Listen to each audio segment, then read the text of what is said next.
You are Comrade Ivan Ivanovich Privalov. In 1961, you were selected for the Shukovgrad Internaut Exploration Programma SSSR. Despite failing your basic physical and being caught cheating on your entrance exams, on the morning of the 12th of April 1962, you boarded a rocket drill containing the experimental device Little Orpheus, with the purpose of descending through the Earth's crust to discover the relative hollowness of the interior and its suitability for colonization. No, you've lost me, General. Did I do what? You and Little Orpheus were dropped into an extinct volcano to drill to the center of the Earth and find out if we could establish a city there. Note, if you will, that this date is over 3 years ago.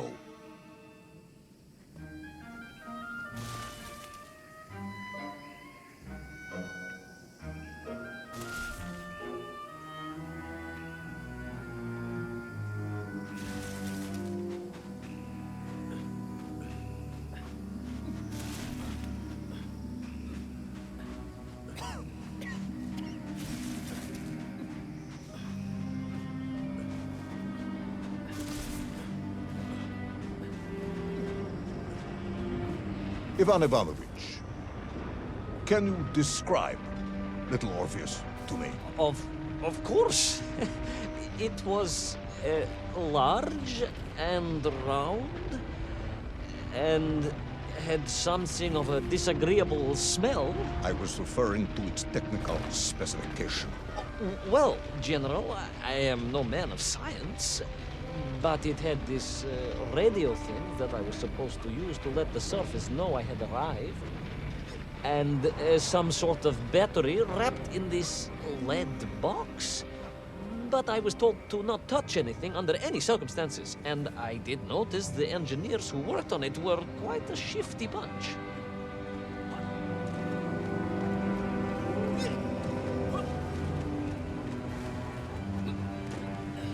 The Little Orpheus device contained a radio transmitter capable of sending a signal through miles of solid rock.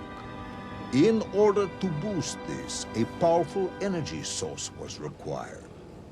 An atomic bomb, Comrade Privalov.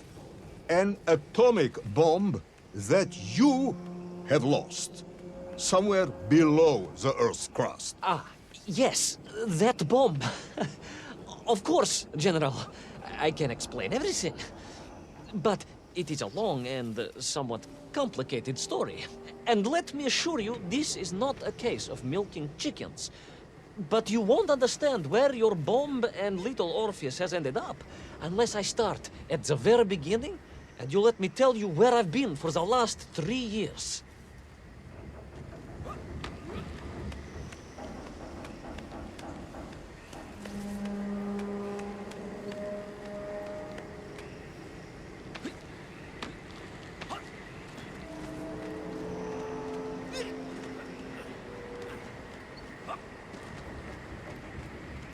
From the beginning, then.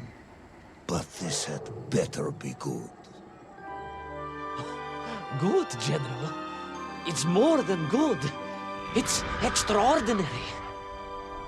And it began like this.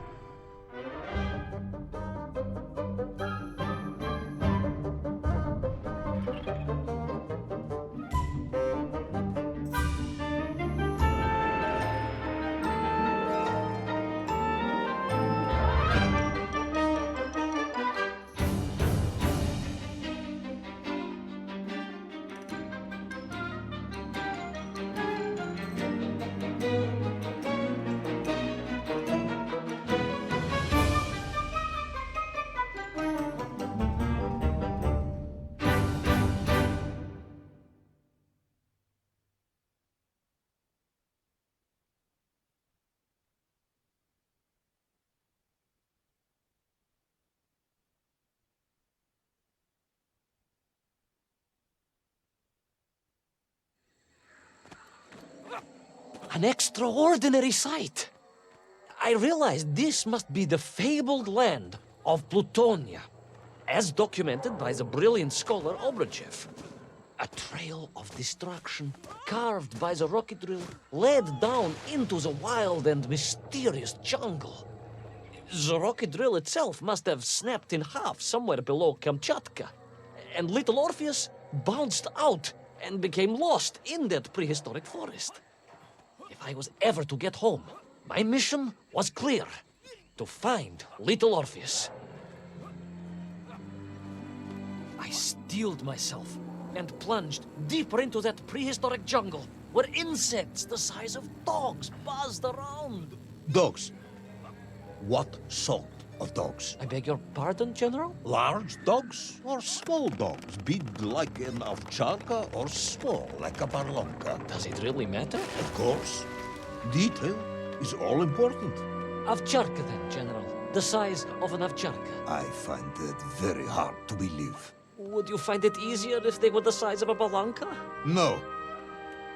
But I am enjoying your attempt.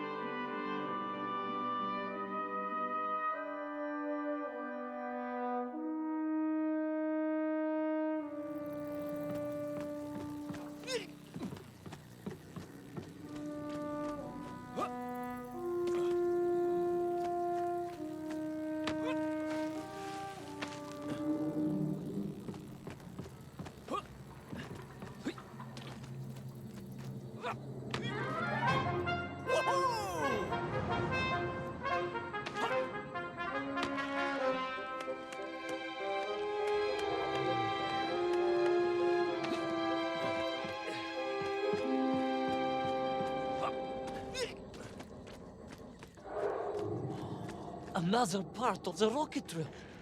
But still no sign of little Orpheus.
Between the trees, I could see huge beasts, larger and more ancient than any known to our modern times. Could it be that Obrochev was right? And deep below the Earth's surface, prehistoric monsters still roam freely. Yes, but little Orpheus.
terrible lizard intent on making a snack of me was none other than the most awful of the monsters, the Tyrannosaurus Rex. Oh, now you are an expert on dinosaurs.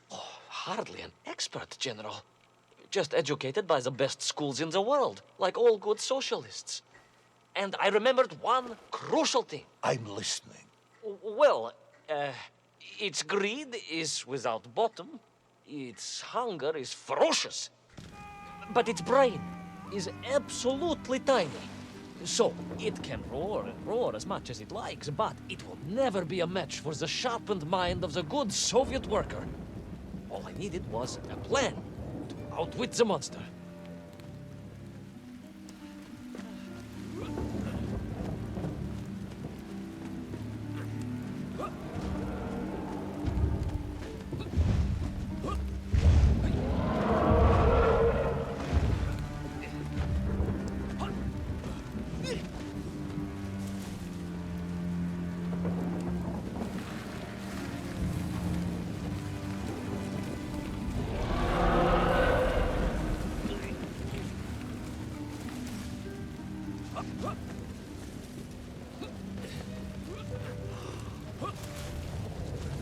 Imagine my shock and surprise to find in that clearing the last part of the rocket drill.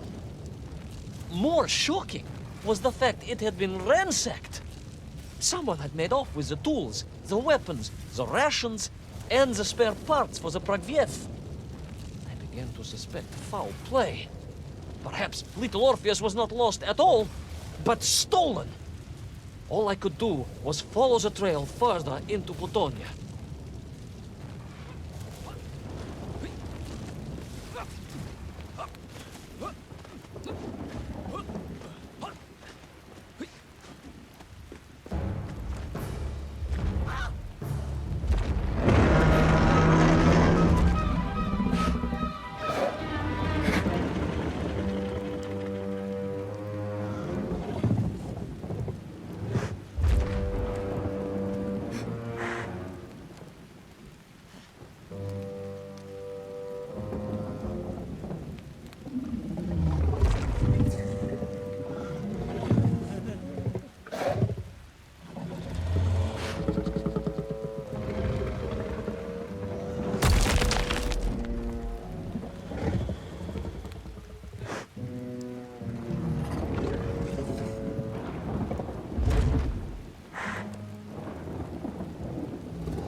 So we all agree this was the fabled land of Plutonia, do we?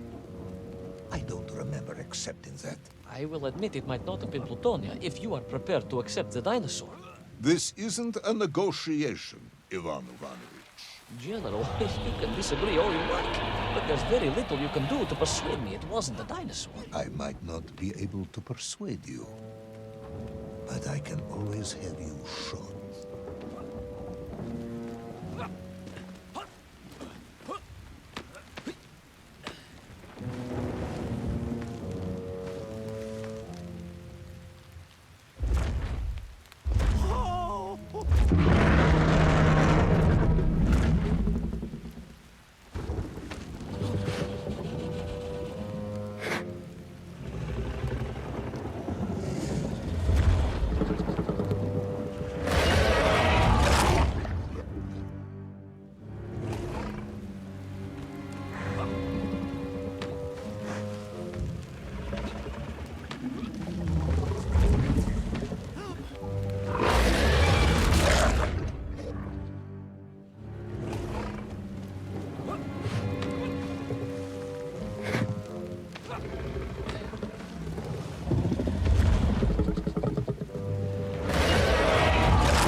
You hid in an egg. Yes, General.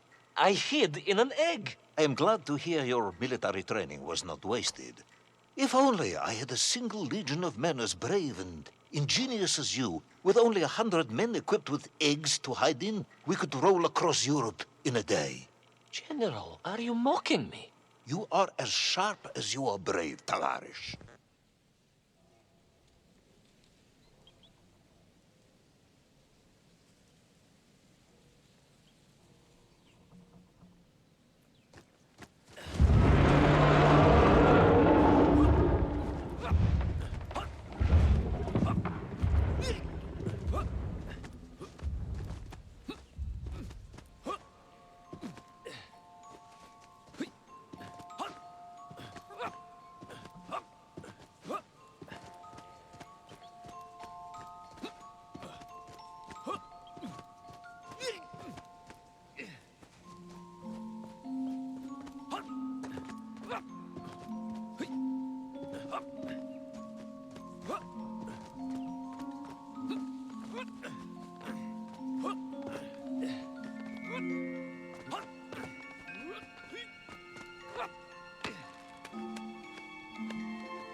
I couldn't believe it.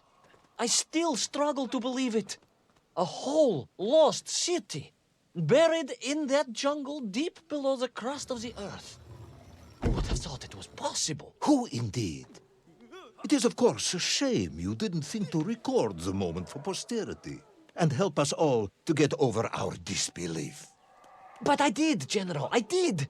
My training was excellent, and I immediately took out my komsomolets and began to document all I could.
So, where is this camera now, then?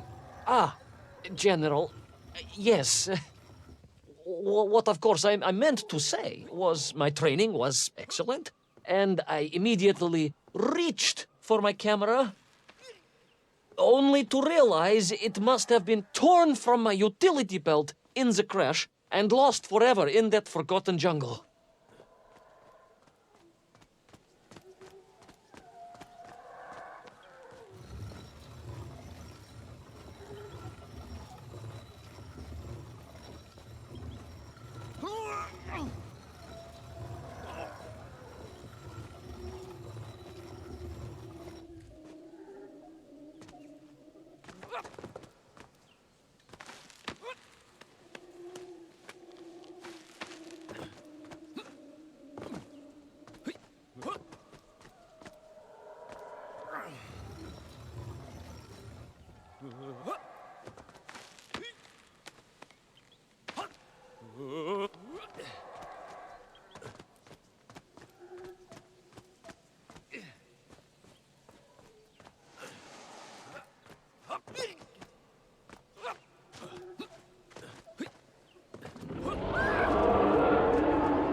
Horrendous beast had returned and was hungrier than ever. Perhaps it was angry it had been fooled by an egg-wearing idiot. That is unkind, General. It may have been small of brain, but it was grand of stature. Whereas you, Ivan Ivanovich, are lacking in both departments.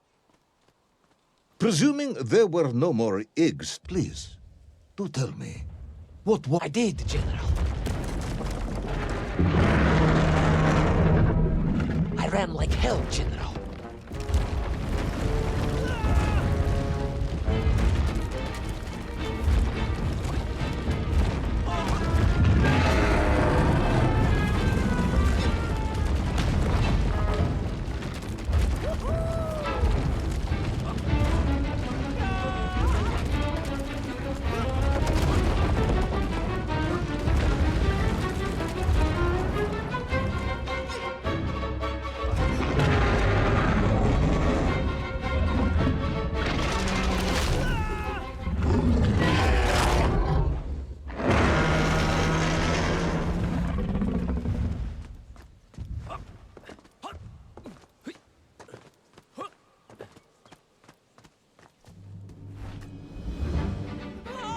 Will our intrepid yet doomed hero survive the jaws of the ferocious dinosaur? Will he meet his end miles underground as an aperitif for a ravenous raptor? What dark secrets could be buried in the lost city of Agatha? Will the general ever discover the location of his lost bomb? All of these questions and more will be answered in the next exciting episode of Little Orpheus!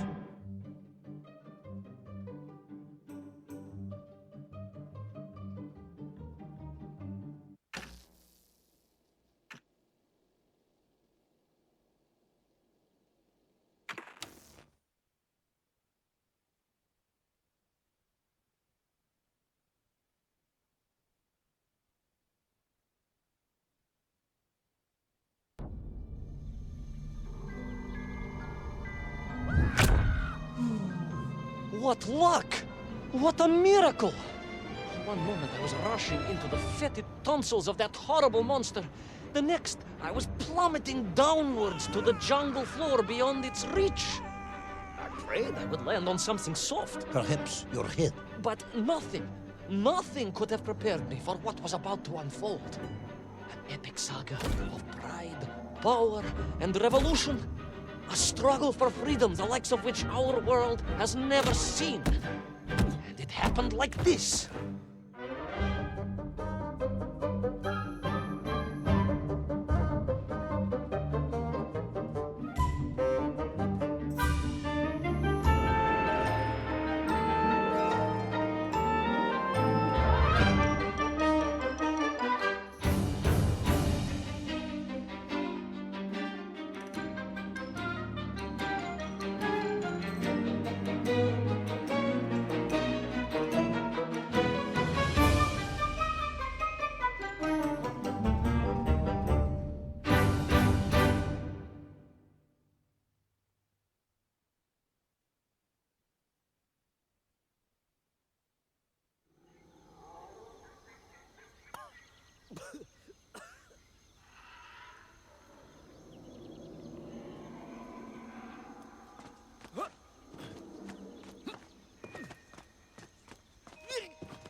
were those strange, gentle monsters who towered above me? I could only guess they were the lost tribe of the Mienf, an earlier race of people. But why were they so fearful of those ancient gates that lay just beyond their village? And why did they seem to recognize me? Why?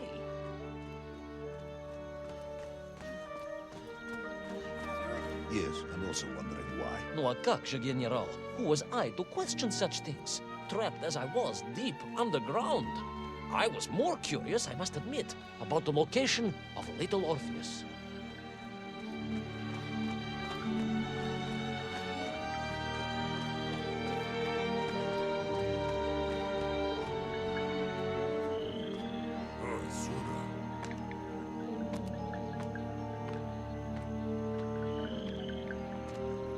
You talk of a great city, a mighty power. Yet your Minf squatted like savages in huts at its boundary. They did. And the answer to that mystery lay beyond my grasp at that point. Because it was a wonder, it truly was.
Utterly destroyed? Utterly, General, a tragic loss. A convenient loss. I imagine archaeologists weeping as I tell you. But most importantly, before we continue, you must understand one crucial fact about its destruction. Which is? It wasn't my fault.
Those poor, unfortunate Mienf, trapped and kidnapped and dragged away, only to return as vicious foot soldiers to some unknown tyrant. And yet, there was something familiar about the Shtukovna they were forced to wear on their heads, which I was sure were being used to control and enslave them. And what was that? General, it curiously resembled the radio sets I used to tinker with as a child. Radio sets. It was very curious. It was very curious. It was extremely curious.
An ancient technological metropolis, powered by a glowing resin carved from the very earth? A glowing resin carved from the very earth. Do you see, General? I fear you are about to enlighten me.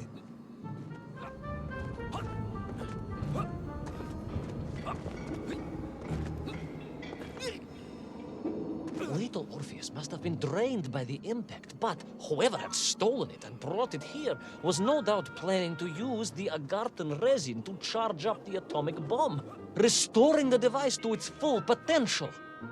What sort of man would come up with such a monstrously reckless scheme? Perhaps the type of man who has such limited understanding of atomic energy that he thinks an ancient metropolis can be powered by shiny marbles.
I am curious, Ivan Ivanovich.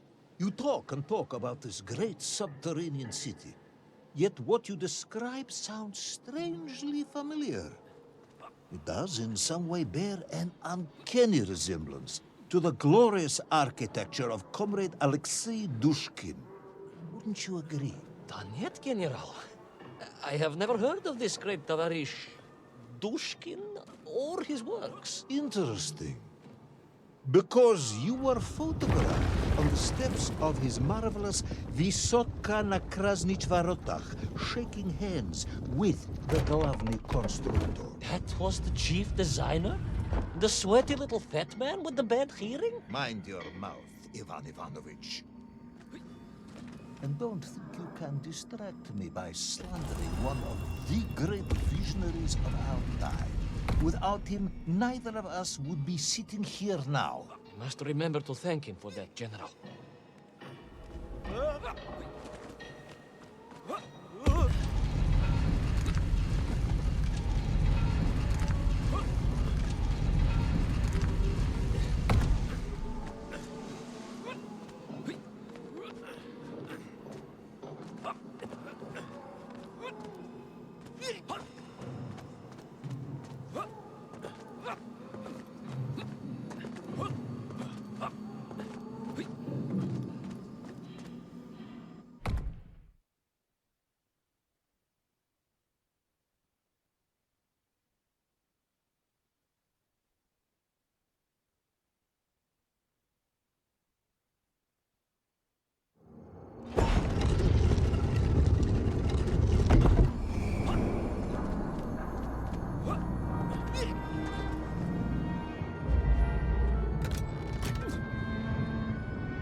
Those enslaved mink were trying to stop me. I was sure of that now. I find myself sympathizing with them, I must admit. No, General, then I have failed to win you over. Uh-huh. A point of agreement at last.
Ask again, General. Are you mocking me?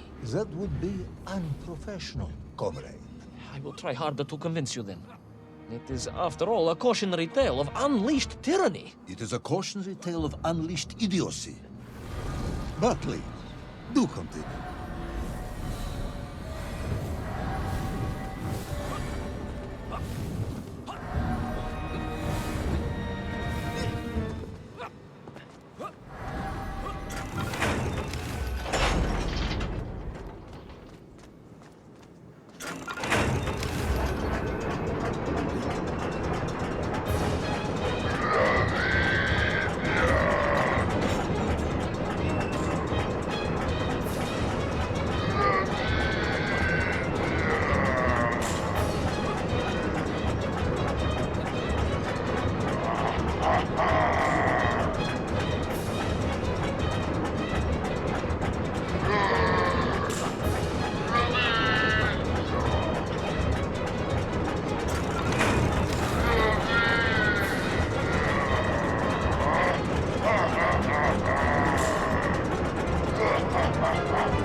I stepped from the cable car onto a plateau at the center of the city, where a palace, a vast acropolis, stood.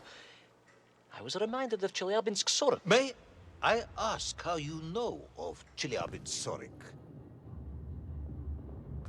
My Aunt Masha was a traveling tinker who married a beef investigator from Zlatoust. She told me of a secret but wonderful city in the west. An edifice of sheer power, humbly serving the will and needs of the people. Yes, unfortunately, that story didn't end so well. No. That's what Auntie Marcia told me. And perhaps that is why I was also reminded of it. Because the moment I touched the floor in that place, I could tell something was...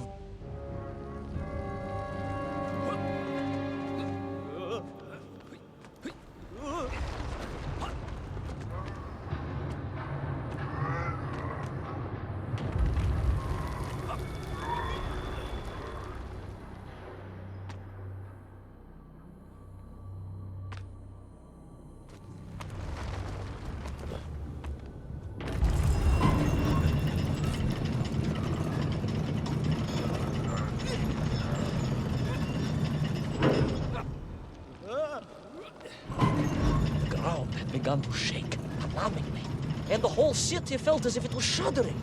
I could only imagine what I would find in the heart of the vast temple. If it isn't a giant glowing marble, I'm going to be very disappointed.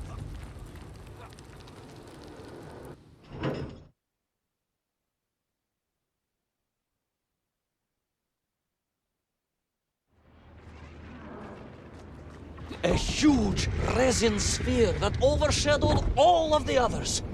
I caught glimpses through the twisted architecture. And it was then I saw him. Him? The thief, the enslaver, the tyrant, sucking the power from this wondrous city as he drained the very lifeblood of the ancient civilization and threw it into the atomic embrace of little Orpheus. With a song in my heart, I raced onwards to stop him.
drained of its power.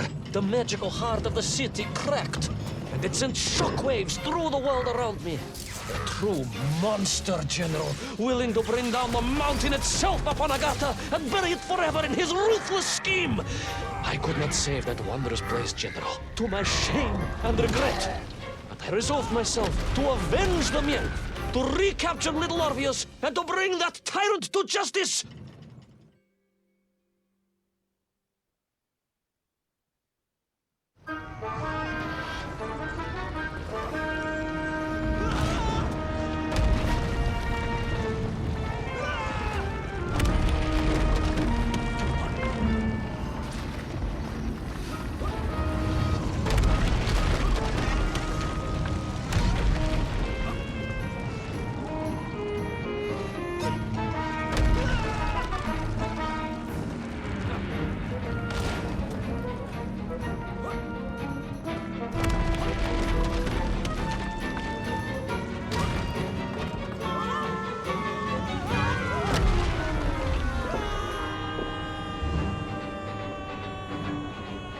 Will our plucky yet careless hero fall forever through those unknown skies? Will he discover the identity of the brutal thief commanding the army of the Menk? What chance does he have of ever returning to his beloved homeland? How long can the General's patience last? All of these questions and more will definitely be answered in the next exciting episode of Little Orpheus!